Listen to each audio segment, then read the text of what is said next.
बच्चों, आप देख रहे होंगे आपके सामने एक बुक है और वह है आईसीएसई बोर्ड की और क्लास 9th की है। तो 9th हो या 10th, 11 हो या 12, ग्रामर सभी का एक ही समान होता है। ओके, बुक का नाम है टोटल इंग्लिश। ओके, इसी के चैप्टर फर्स्ट का हम लोग स्टडी करें। ये आपका चैप्टर फर्स्ट है, देखें, जिसमें इंटरचेंज ऑफ सेंटेंसेज आप पढ़ेंगे। ओके, तो इसे पढ़ने से पहले आप काइंड्स ऑफ सेंटेंसेज पढ़ लें। आप क्लास 8th में, क्लास 7th में काइंड ऑफ सेंटेंसेज पढ़े होंगे, लेकिन एक जो बर्ड्स आई व्यू यानी सरसरी दृष्टि हम इस पर भी डाल लेते हैं तो आपका एक रिव्यू हो जाएगा। देखिए, फर्स्ट है डिक्लेरेटिव और असर्टिव सेंटेंस। डिक्लेरेटिव माने किसी चीज की हम डिक्लेयर करते हैं या कोई हम स्टेटमेंट बनाते हैं, कोई कथन कहते हैं। डिफिनीशन देखें आप, a sentence that makes a statement और assertion is called a declarative और असर्टिव सेंटेंस। यानी असर्टिव सेंटेंस को हम साधारण वाक्य भी कहते हैं। ओके, आप इसे साधारण वाक्य भी हिंदी में कह सकते हैं। इसमें कोई मत, विचार, सूचना इत्यादि या ऐतिहासिक बातें व्यक्त होती हैं। एग्जाम्पल देखें आप, a little knowledge is a dangerous thing, borrowed garments never fit well. Next आप देखें, असर्टिव सेंटेंस कैन आइदर, ये किस बात को आपको याद रखना है कि असर्टिव सेंटेंस दो तरह का हो सकता है। ये या तो अफर्मेटिव भी हो सकता है और निगेटिव भी हो सकता है। यानी जो असर्टिव सेंटेंस है इसके दो नेचर होते हैं, एक अफर्मेटिव, दूसरा निगेटिव। अफर्मेटिव को हम कहते हैं स्वीकारात्मक, जिसमें किसी बात को हम स्वीकार करते हैं। निगेटिव में हम किसी बात को स्वीकार नहीं करते। ओके, एग्जाम्पल देखें, यू लुक फ्रेश, देखिए अफर्मेटिव है। You do not look tired, ये निगेटिव है। इसी तरह I forget to bring the book, affirmative है। आई डिड नॉट रिमेम्बर, यानी इसमें नॉट या नेवर लगा रहेगा तो आपका निगेटिव हो जाएगा। ओके, आइए सेकंड टाइप का सेंटेंस है। सेकंड टाइप का सेंटेंस जो है बच्चे, ये है interrogative sentence. Okay, interrogative sentence को हम हिंदी में प्रश्नवाचक वाक्य कहते हैं।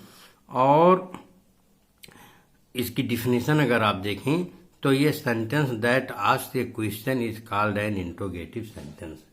यानी वह वाक्य जो कोई प्रश्न पूछता है उसे ही हम इंट्रोगेटिव सेंटेंस कहते हैं।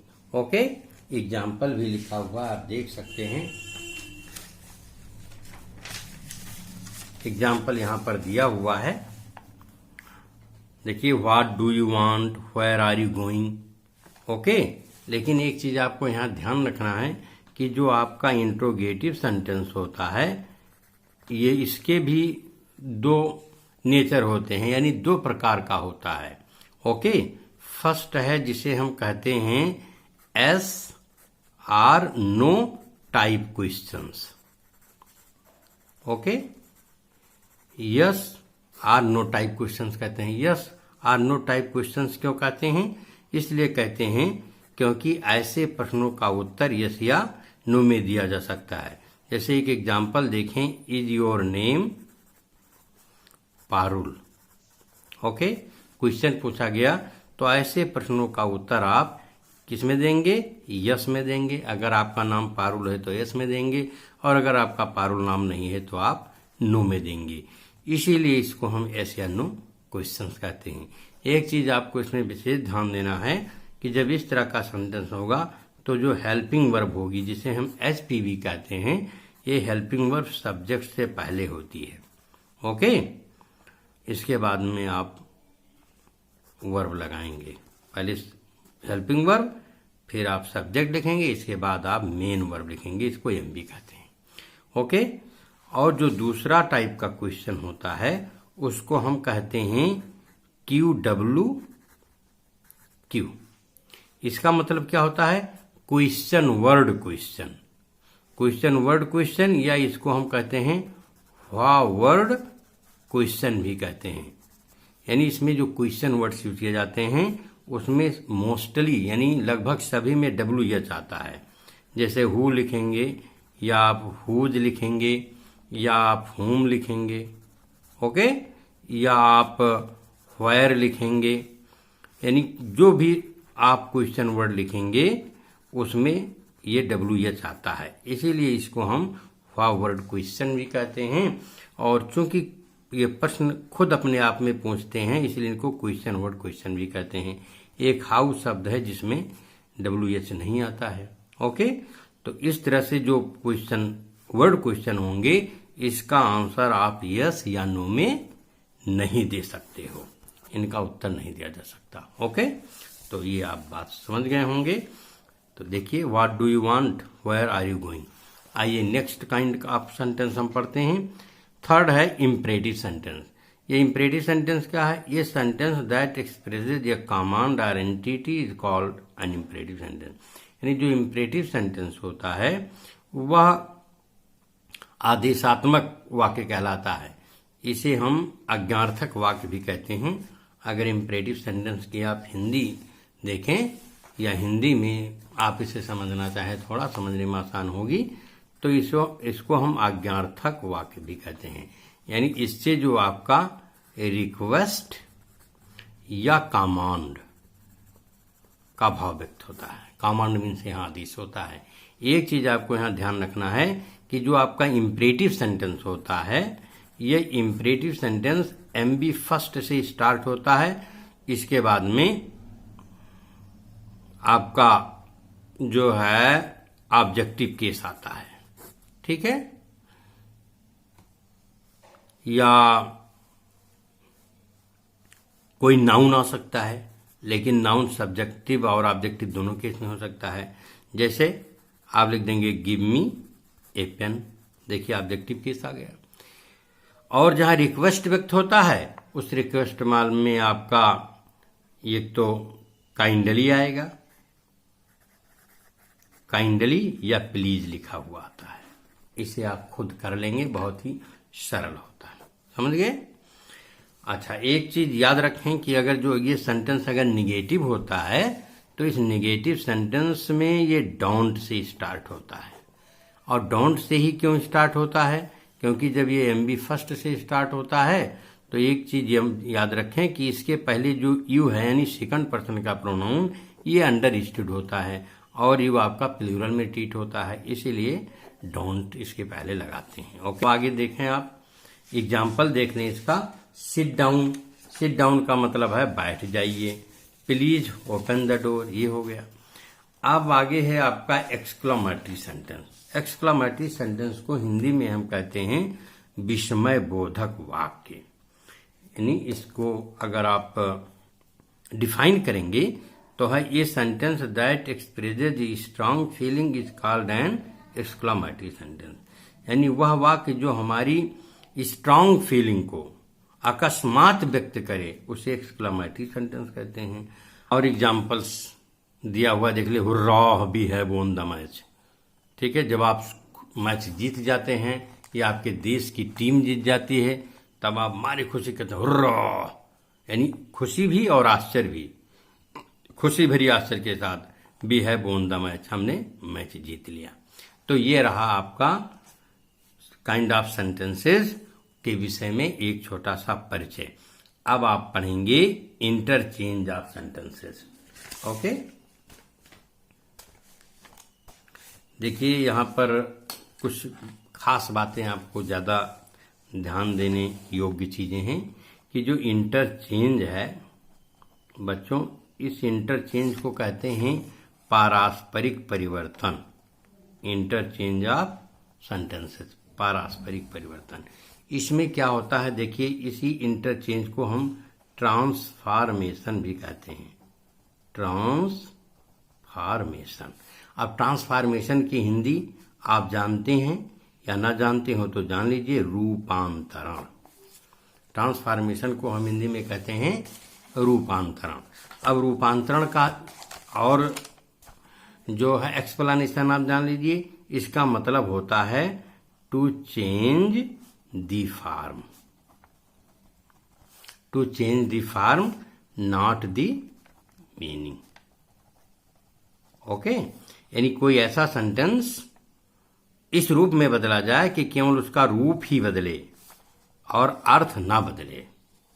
ठीक है, ट्रांसफॉर्मेशन उसी को कहते हैं। जैसे मैंने एक एग्जाम्पल के तौर पर अगर मैं आपको समझाऊं तो अगर मैं ये कह दूं कि he is a good boy, मान लो इस सेंटेंस लिखा है और ब्रैकेट में आपको दे दिया कि निगेटिव में इसे इंटरचेंज करें या निगेटिव में आप चेंज करें या ट्रांसफार्म करें।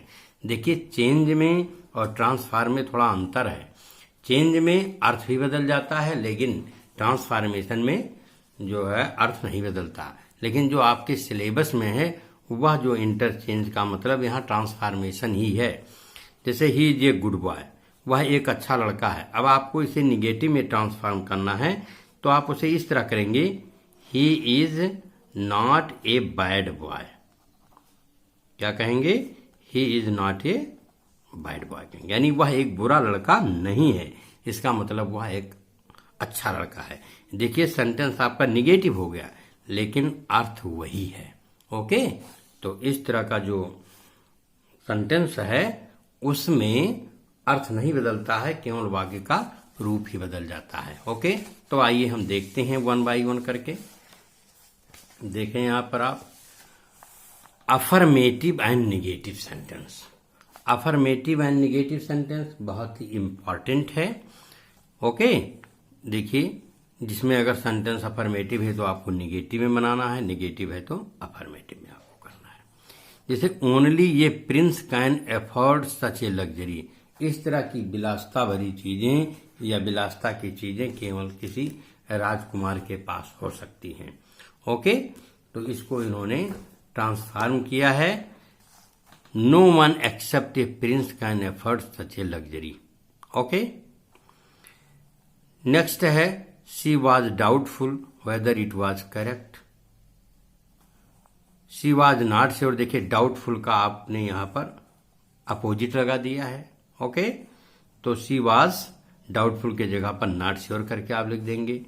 He will not find the journey comfortable, अब यहां निगेटिव में दिया है और निगेटिव में दिया है और यहां पर आपका कंफर्टेबल है। तो अगर आप इस निगेटिव को अर्थ निकालेंगे तो आएगा कि यात्रा को वह कंफर्टेबल नहीं पाएगा। ओके, तो यानी अनकंफर्टेबल पाएगा, तो कंफर्टेबल का अपोजिट लगा दिया और नॉट हटा दिया। He will not find the journey uncomfortable. Okay, अगर इसी को आपको अफर्मेटिव में बनाना होता तो इसका अपोजिट कर देते और नॉट लगा देते।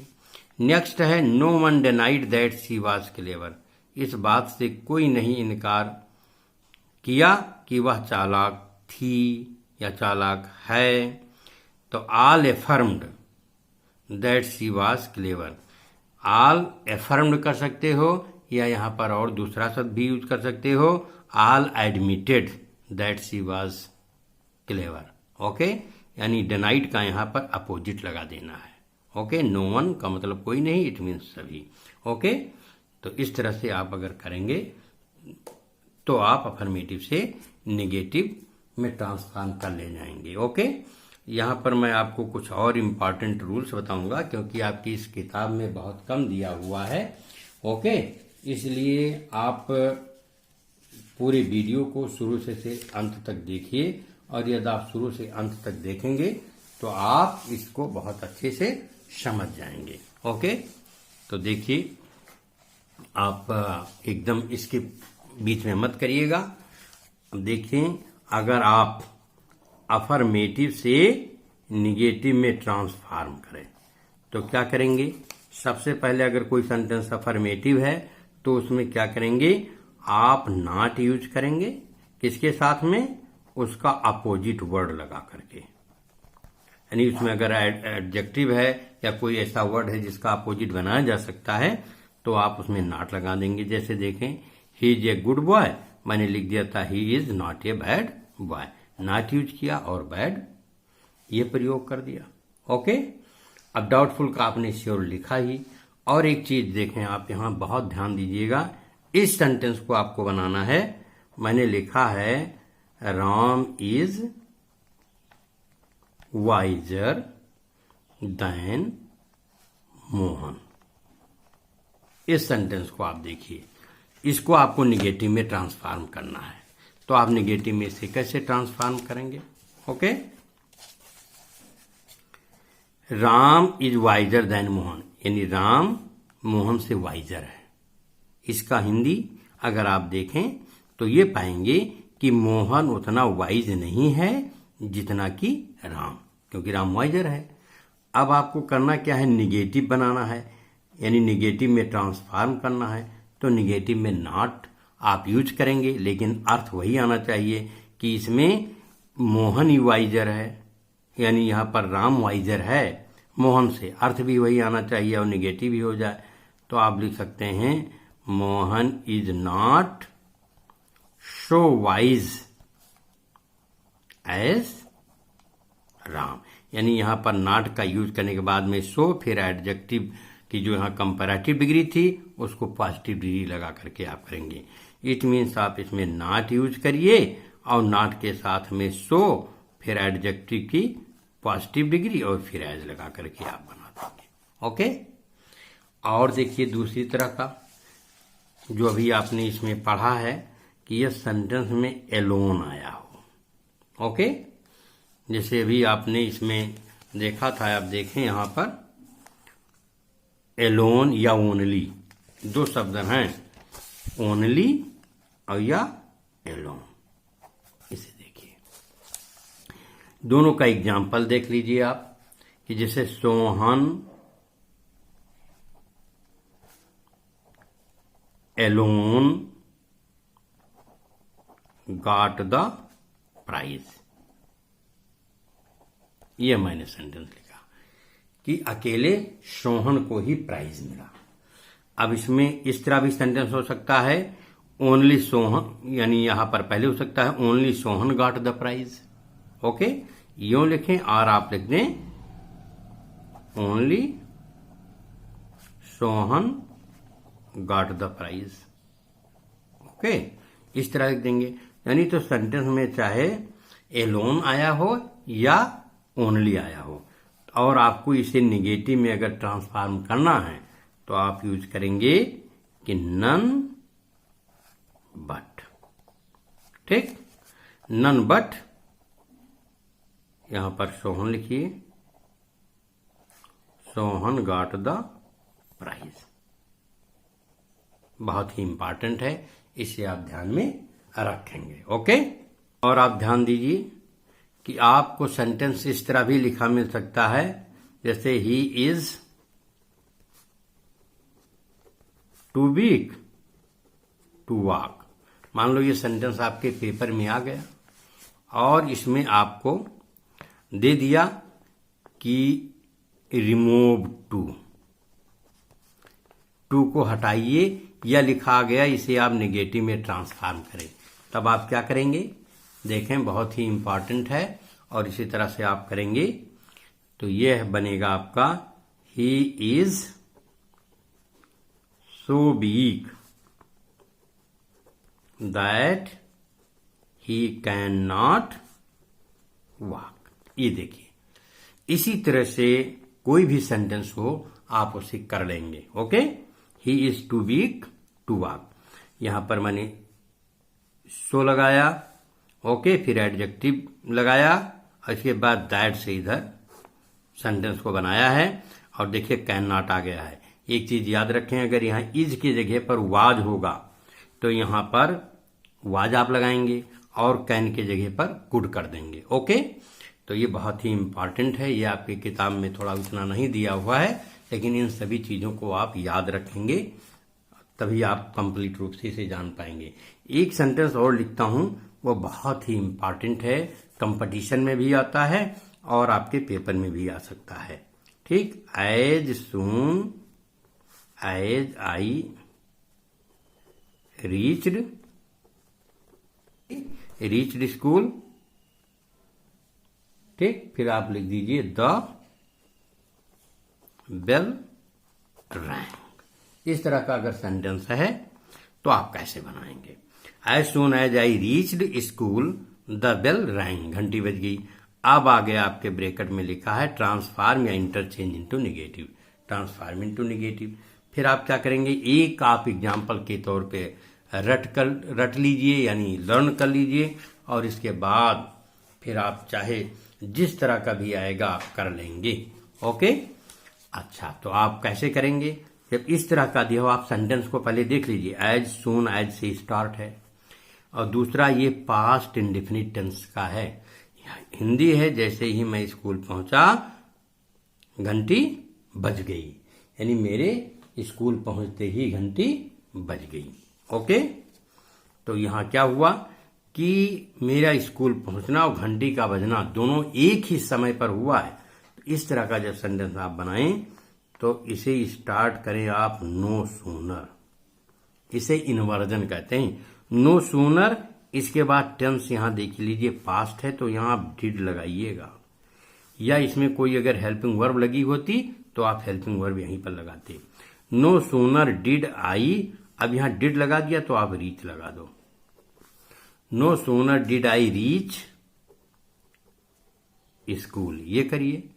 इसके बाद आप देन लगाएंगे, क्योंकि यहां इसे मैंने कंपैरेटिव डिग्री बना दिया, तो आप क्या करेंगे, देन लगाएंगे, और देन के बाद में देन फिर आगे ही लिख दीजिए द वेल रैंग। ओके, तो ये बहुत ही इंपॉर्टेंट है, और आप अगर इस तरह से करेंगे तो आप कर ले जाएंगे। ओके, अब आगे हम नेक्स्ट जो पढ़ेंगे वह है इंट्रोगेटिव एंड असर्टिव सेंटेंस। अब इंट्रोगेटिव सेंटेंस को असर्टिव सेंटेंस में आपको ट्रांसफार्म करना है। ये कैसे आप ट्रांसफार्म करेंगे, ओके, इसे देख लीजिए यहां पर, यानी इंट्रोगेटिव और असर्टिव सेंटेंस। मैंने आपको बताया अभी डिफिनीशन बताते समय कि हमारा जो इंट्रोगेटिव सेंटेंस होता है वह दो तरह से होता है।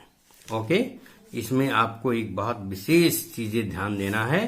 क्या है ये, आपका जो इंटरचेंज है वो इंट्रोगेटिव और असर्टिव का है।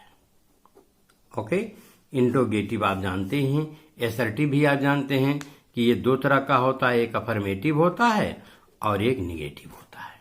ओके, अब एक सेंटेंस मैंने लिखा है, देखिए आप इसे इंट्रोगेटिव में ट्रांसफार्म, यानी मैं इंट्रोगेटिव में लिखता हूं, आप इसे असर्टिव में ट्रांसफार्म करेंगे, या असर्टिव में लिखा हो इंट्रोगेटिव में ट्रांसफार्म करना है। जैसे मैंने लिखा my name is Devansh Arya. अब ये देख लीजिए आप, ये आपका असर्टिव में है, ये सेंटेंस असर्टिव में है, आपको इंट्रोगेटिव में करना है, और ये किस प्रकार का है, अफर्मेटिव है। ओके, तब आप क्या करेंगे, is my name not Devansh Arya, ये देख लिया, प्रश्नवाचक चिन्ह लगा दीजिए। यानी अगर आपका असर्टिव सेंटेंस या इंट्रोगेटिव सेंटेंस, मान लीजिए हम इंट्रोगेटिव सेंटेंस से अफर्मेटिव में करते हैं, तो आप देखें ये जो इंट्रोगेटिव सेंटेंस है किस तरह का है, यह निगेटिव है। अगर आपका इंट्रोगेटिव सेंटेंस निगेटिव है, इंट्रोगेटिव सेंटेंस निगेटिव है और आपको असर्टिव में बनाना है, किसमें, असर्टिव में, तब आप इसे अफर्मेटिव में ही करेंगे। यानी इंट्रोगेटिव सेंटेंस में यदि नॉट लगा हो तो असर्टिव सेंटेंस में नॉट नहीं लगाएंगे, और यदि इंट्रोगेटिव सेंटेंस में नॉट ना लगा हो, जैसे एक सेंटेंस में लिखता हूं कि, और उसमें आप पाएंगे कि नॉट नहीं लगा रहेगा। Okay, do you read in 9th class, एक सेंटेंस देखिए, हिंदी में लिखा है, इंग्लिश में, do you read in 9th class, क्या आप कक्षा 9 में पढ़ते हो। अब इस सेंटेंस को आप देखेंगे तो ये इंट्रोगेटिव है। ओके, और इंट्रोगेटिव इसे हम अफर्मेटिव भी कहेंगे। इंट्रोगेटिव अफर्मेटिव क्यों कहेंगे, इसलिए कहेंगे इंट्रोगेटिव अफर्मेटिव क्योंकि इंट्रोगेटिव में ये नॉट नहीं लगा है, तो इसे हम इंट्रोगेटिव अफर्मेटिव भी कह सकते हैं, यानी इसमें नॉट नहीं लगा है। और आपको करना क्या है, इसे ट्रांसफॉर्म करना है किसमें, एसर्टिव में। इसे एसर्टिव में जब आप ट्रांसफॉर्म करेंगे तो बनेगा I do not read in 9th class. मैं कक्षा 9 में नहीं पढ़ता हूं। मान लीजिए आप कक्षा 9 के स्टूडेंट नहीं हैं, आप कक्षा 10 के स्टूडेंट हैं। कोई प्रश्न पूछता है कि do you read in 9th class, तो उसका क्या आप कक्षा 9 में पढ़ते हैं, होता है नहीं, I do not read in 9th class.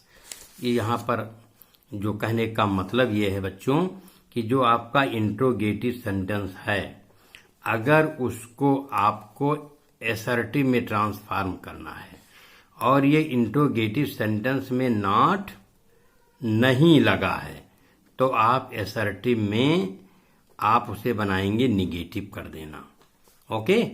और यदि इसमें नॉट लगा है, नॉट लगा है, तो एसर्टिव में आप नॉट नहीं लगाएंगे, तब इसे आप केवल अफर्मेटिव में बनाएंगे, ठीक, ओके। देखिए, ये देखिए आप, it is foolish to waste time in watching this programme.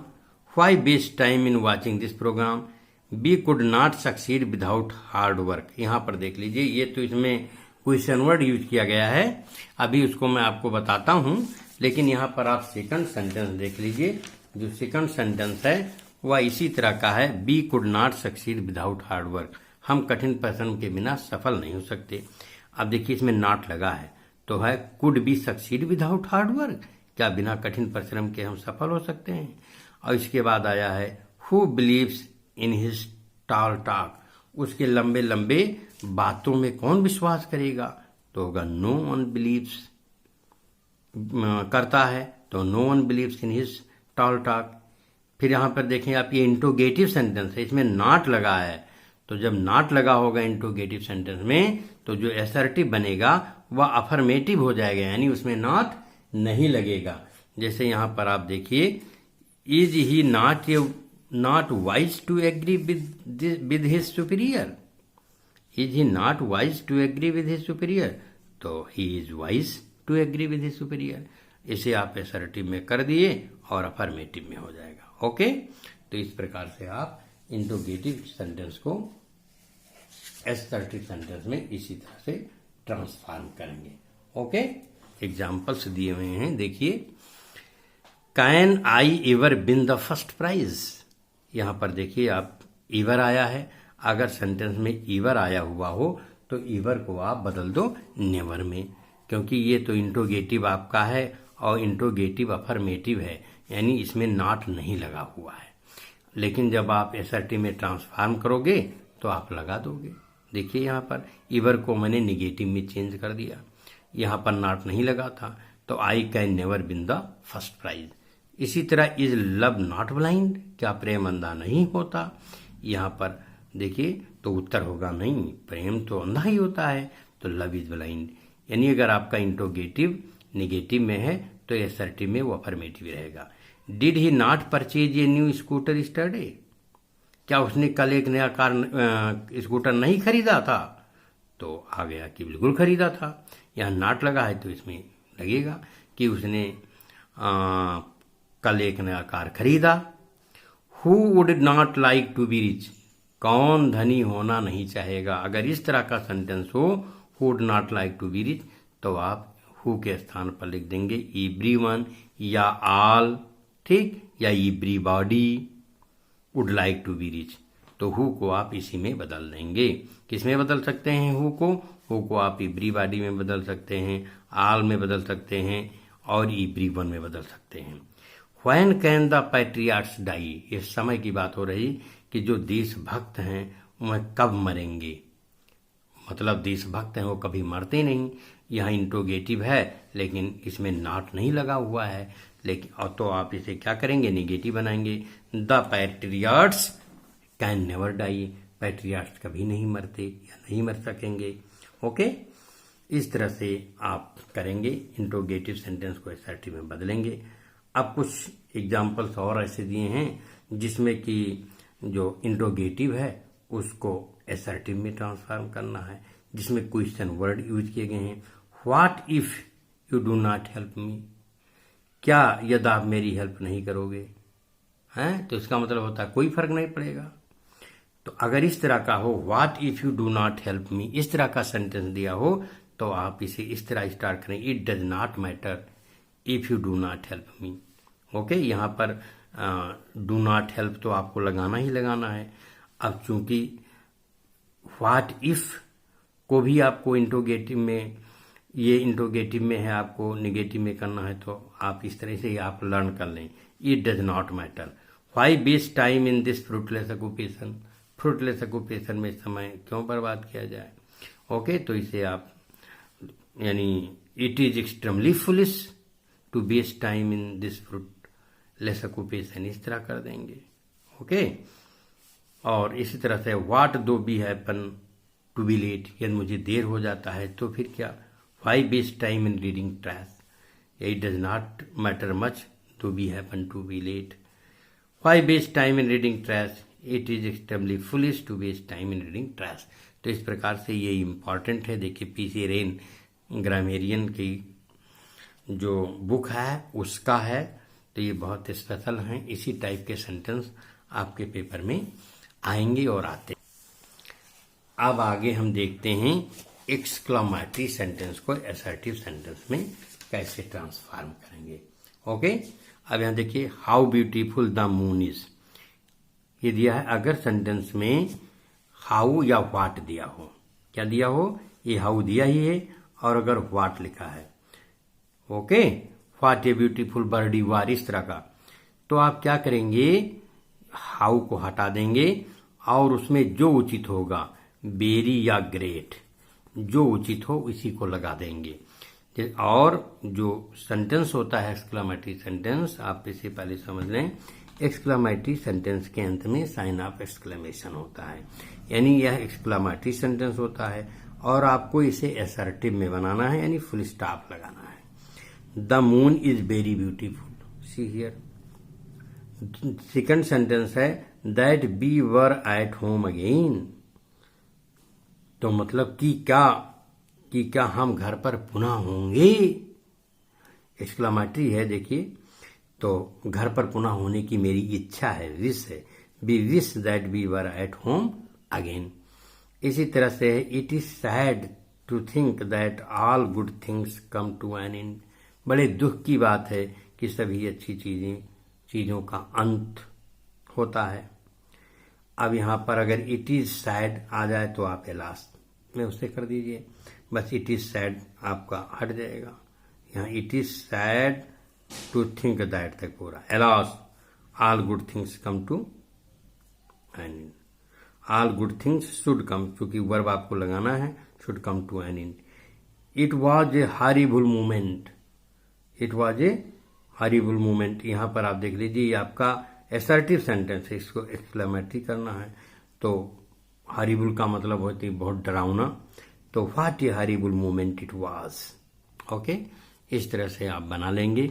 कुछ और सेंटेंसेस हैं जिसको मैं आपको बता रहा हूं, आप देखेंगे तो अच्छे से आपको समझ में आ जाएगा। देखें, कुछ रूल्स हैं कि अगर एक्सक्लेमेटरी सेंटेंस हाउ या व्हाट से प्रारंभ हो तो हाउ या व्हाट को हटा करके वाक्य को कर्ता से आरंभ करते हैं और एडजेक्टिव से पूर्व वेरी लगाते हैं, यानी वेरी या ग्रेट आप ये देख लेंगे, जो उचित लगेगा वो लग जाएगा, माने कोई भी लगा सकते हैं। How fearful the snake is, देखिए एक्सक्लेमेटरी सेंटेंस है, सब्जेक्ट ले लीजिए, स्नेक के बाद विषय में बात होती है, तो द स्नेक इज और हाउ के जगह वेरी, वेरी फियरफुल हो गया। What a beautiful building the Taj is, subject ले लीजिए, the Taj is very beautiful building, the Taj is a very beautiful building. What an unhappy life he leads, कितना दुख भरा जीवन वह व्यतीत करता है, तो हो जाएगा यहाँ सब्जेक्ट लीजिए, he leads a very unhappy life. Okay, और आप देख लें कुछ सेंटेंस हैं, रूल नंबर इसमें और दिया है। सेकेंड, अगर मीन्स यदि exclamatory sentence O O, if, would आज से प्रारंभ हुआ हो तो असर्टिव सेंटेंस बनाते समय वाक्य में विस का प्रयोग करते हैं। विस देख याद रखना इन चीजों को। ओ, इफ या वुड से अगर सेंटेंस स्टार्ट हो तो आप समझ जाएं कि उससे विश मानी इच्छा की भावना व्यक्त होती है, उसी को आप लगाएंगे। देखें example, exclamatory sentence, if only I could see my mother now. ठीक, यानी यदि मैं अपनी माता को अब देख पाता, यानी इसका मतलब है कि देखने की इच्छा है, मेरी माता है नहीं। तो देखिए इफ आया है, I wish that I could see my mother now. Second example देखें, how would that they were safe, वह सेफ हो सकते हैं। तो यहां पर वुड आया है, इसलिए आई विश, फिर that they were safe. O that I were a bird, O काश, यहां ओ का मतलब काश मैं पक्षी होता, ओ का मतलब काश, तो मेरी इच्छा है, I wish that I were a bird. Okay, और लास्ट रूल जो इसका है आप देखें, यदि एक्सक्लामेटरी सेंटेंस एलास से प्रारंभ हो, देख लीजिए आप, तो assertive sentence it is a matter of सारो से, हुर्रा से प्रारंभ हो तो assertive sentence it is a matter of Joy से, और ब्रेवो से प्रारंभ हो तो assertive sentence it is matter of praise से भी शुरू करते हैं। ओके, जैसे हैं alas she died so young. अब मैं इसे इस तरह भी लिख सकता हूं, it is a matter of सारो that she died so young, अथवा आप ये भी लिख सकते हैं, it is sad that she died so young. इसे दो तरह से बना सकते हैं, यानी आपका ये असर्टिव बन जाए, बस यही मतलब है और अर्थ वही आ जाए। Hurrah be my old friend has come, तो आप इस तरह लिख सकते हैं, it is a matter of joy, okay, that my old friend has come. Okay, या it is joy that, it is joy that my old friend has come. Bravo you have done well, अब यहां प्रशंसा की matter बात है, तो आप यूं लिख सकते हो, it is praiseworthy, it is praiseworthy, या it is appreciating that you have done well, ये लिख सकते हो, या it is a matter of praise that you have done well. Okay, तो इस प्रकार से अगर आप करेंगे तो कोई भी सेंटेंस इंटरचेंज ऑफ सेंटेंसेस से आपका गलत नहीं होगा। ओके, फोर्थ टाइप में है वो सेंटेंस है कंटेनिंग द एडवर्ब टू। अब देखिए इस टू का जो अर्थ होता है वो भी होता है, और यहां पर इस टू का अर्थ भी नहीं होगा।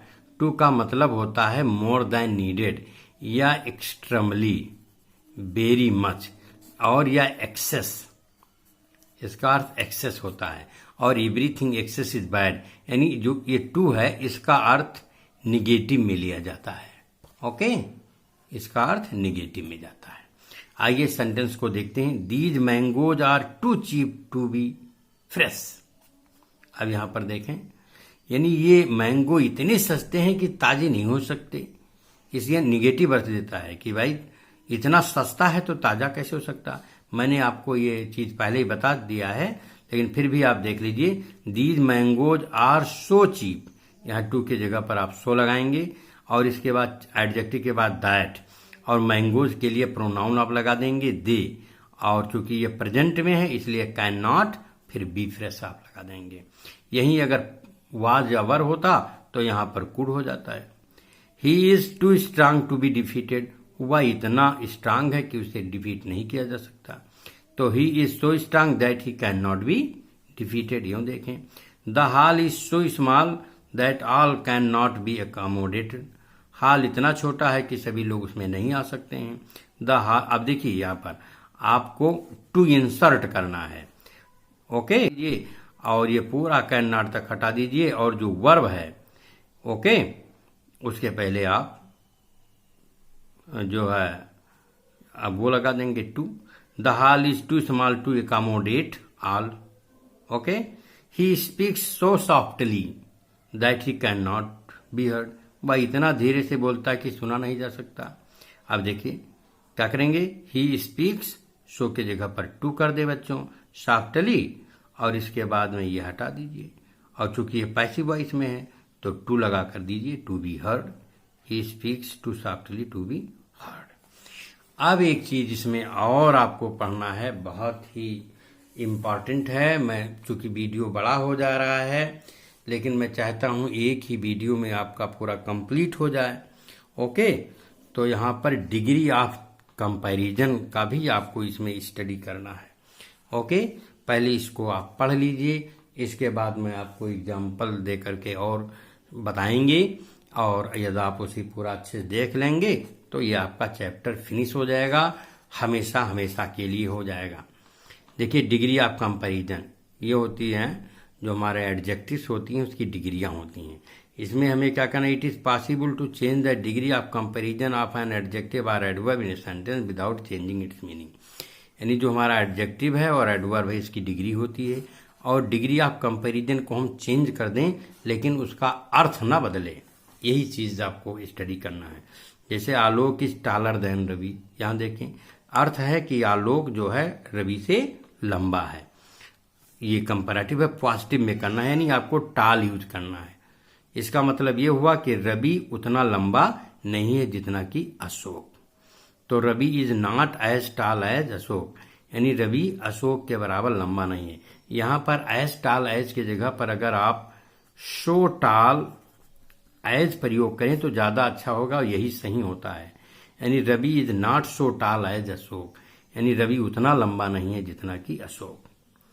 नेक्स्ट है, no other country is as rich as America, कोई भी देश उतना धनी नहीं है जितना कि अमेरिका। आप देखिए कंपैरेटिव में है, क्या करेंगे आप, अमेरिका इज रिचर, रिच का कंपैरेटिव डिग्री रिचर लगाएंगे, ऊपर की तरह है, America is richer than any other country, ये आप कर देंगे। ओके, अगर सुपरलेटिव है तो रिच रिचर रिचेस्ट हो जाता है, America is the richest of all countries, यो कर लेंगे। Ashoka was one of the greatest kings, इसे कंपैरेटिव करना है, Ashoka was greater than many other kings. याद रखना इस एग्जाम्पल को, यहां पर एनी आया था, और जब वन ऑफ द लग जाता है तो देन मैनी हो जाता है। फिर है positive degree, very few kings were as great as Ashoka, ये पॉजिटिव हो गया। नेक्स्ट है, no other metal is as heavy as lead, lead की तरह कोई मेटल हैवी नहीं है, कंपैरेटिव है, तो lead is heavier than any other metal, lead is the heaviest of all metals. Okay, ये आप अच्छे से समझ लीजिए, और मैं आपको एग्जाम्पल दे करके अपनी तरफ से कुछ सेंटेंस लिख करके बताता हूं। सेंटेंस आप देखिए, कोलकाता इज द बिगेस्ट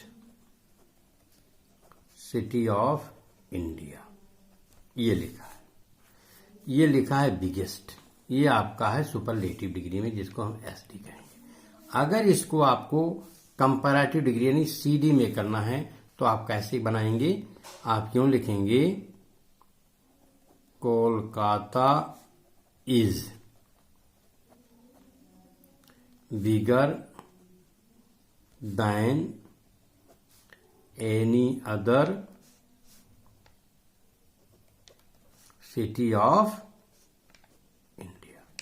ठीक है, अब इसी को मान लो आपको पॉजिटिव डिग्री में करना है, तब आप क्या करेंगे, तब आप करेंगे no other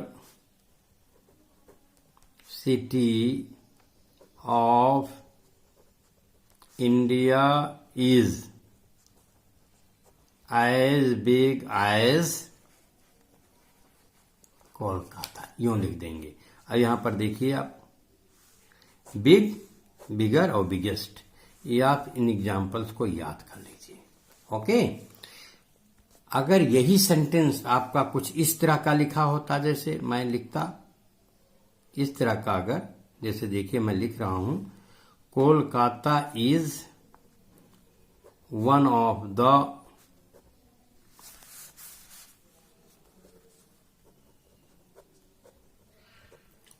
the biggest cities in the world, Kolkata विश्व में या विश्व के सबसे बड़े शहरों में से एक है। तो आप क्या कहें, देखें वन ऑफ द लग गया है। अगर इस तरह का सेंटेंस हो, आपको कंपैरेटिव डिग्री में आपको बनाना है, तो आप लिखेंगे कोलकाता इज बिगर देन, यहां पर आप देख लीजिए एनी था, तो कोलकाता इज बिगर देन